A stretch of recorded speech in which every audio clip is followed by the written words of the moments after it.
नमस्कार दोस्तों।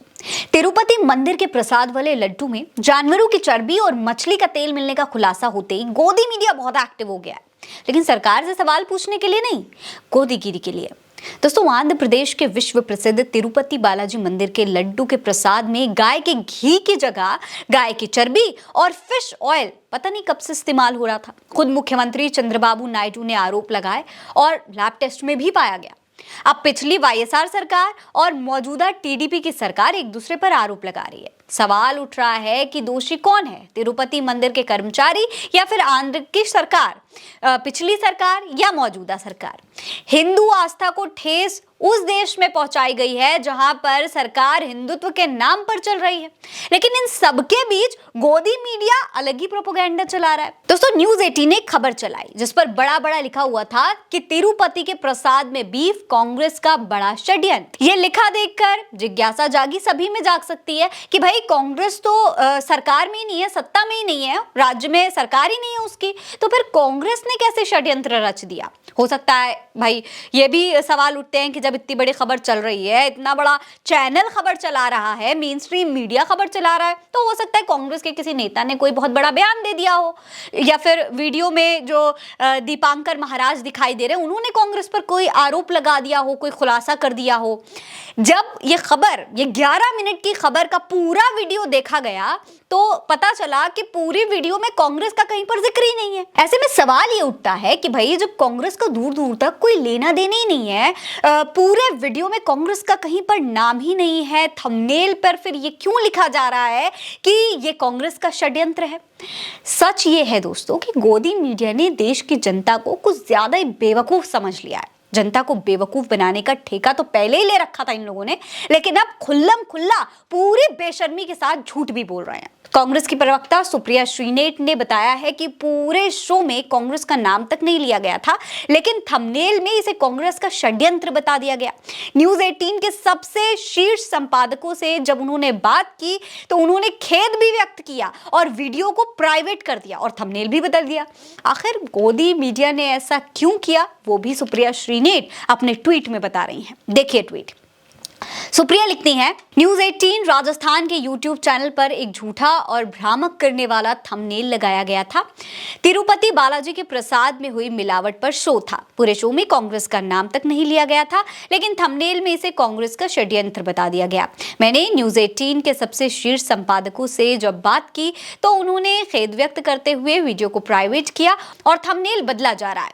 थंबनेल लगाने वाली कोई 24-25 साल की लड़की थी, जिसको लगा कि कांग्रेस का नाम लगा दो, थोड़ी नफरत फैलाओ, वीडियो चलाओ।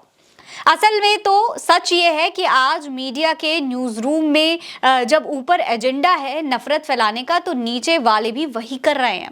जब एजेंडा है कांग्रेस को हर चीज़ का दोष देने का, तो नीचे वाले भी ऐसे थंबनेल बना रहे हैं। सवाल तो खैर ये भी है कि क्या गलती सिर्फ उन जूनियर्स की है या फिर उनके ऊपर किसी संपादक, किसी एडिटर ने इसे चेक नहीं किया। आज आंध्र प्रदेश में बीजेपी के घटक दल की सरकार है और इससे पहले भी हर चीज़ में उनका सहयोग करने वाली पार्टी की ही थी, तो थंबनेल तो मोदी जी का लगाकर सवाल पूछना बनता है, लेकिन वो हिम्मत कहाँ है। ये पत्रकारिता का घृणित दौर है, बहुत घृणित। दोस्तों, गोदी मीडिया की इस हरकत से जनता भी काफी नाराज है। लोग इस पर क्या लिख रहे हैं, किस तरीके से पत्रकारिता के इस निचले स्तर पर सवाल उठा रहे हैं, वो भी हम आपको बताते हैं। देखिए, एक यूजर है शिव, लिखते हैं कि पत्रकारिता के घृणित दौर के साथ साथ ये दौर पत्रकारिता के काले दौर के रूप में जाना जाएगा। जब आज का इतिहास लिखा जाएगा तो पत्रकारिता को बीमारी की उपलब्धि दी जाएगी। ऋचा पटेल लिखती हैं कि पत्रकारिता सत्ता के सामने नतमस्तक रहती है। बिट्टू शर्मा लिखते हैं कि कांग्रेस आंखों को खोले और इन 2 आने के पत्तलकारों पर कार्रवाई करे। समीर हुड्डा लिखते हैं कि केवल हटाने से काम नहीं चलेगा, मानहानि का मुकदमा दायर होना चाहिए। ये गलती से नहीं बल्कि सोची समझी साजिश के तहत किया जा रहा है। रवि कुमार लिखते हैं कि एंकर और चैनल दोनों पर कार्रवाई की जानी चाहिए।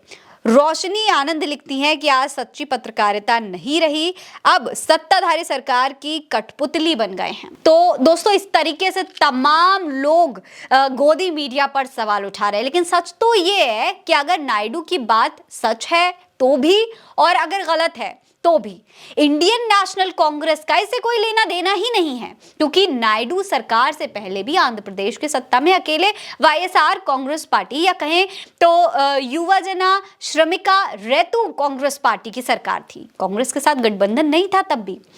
उल्टा आंध्र प्रदेश कांग्रेस अध्यक्ष जो हैं शर्मिला रेड्डी, उन्होंने केंद्रीय गृह मंत्री अमित शाह को बकायदा एक चिट्ठी लिखकर इस सारे मामले की जांच सीबीआई से करवाने की मांग भी की है।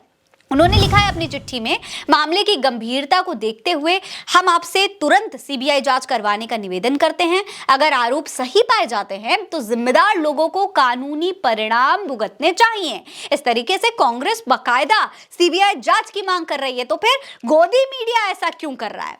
इन सब के बावजूद गोदी मीडिया सिर्फ और सिर्फ दोस्तों अपनी टीआरपी बनाने में लगा हुआ है। कांग्रेस को टारगेट करने की पूरी कोशिश की जा रही है। मीडिया का सबसे आसान अगर देखा जाए तो टारगेट कांग्रेस और मुसलमान ही तो होते हैं, क्योंकि इन्हें टारगेट करने से कोई फर्क नहीं पड़ता। कोई कुछ बोलेगा नहीं, कोई कुछ कहेगा नहीं, कोई एक्शन नहीं लेगा, और तो और इससे टीआरपी भी अच्छी मिलती है। यही वजह है कि गोदी मीडिया ने धीरे धीरे अपनी क्रेडिबिलिटी भी खो दी है। गोदी मीडिया इस झूठ की वजह से अब पत्रकारिता के सबसे निचले स्तर पर आ चुका है। इसके बारे में आप क्या सोचते हैं, हमें कमेंट सेक्शन में लिखकर जरूर बताइएगा।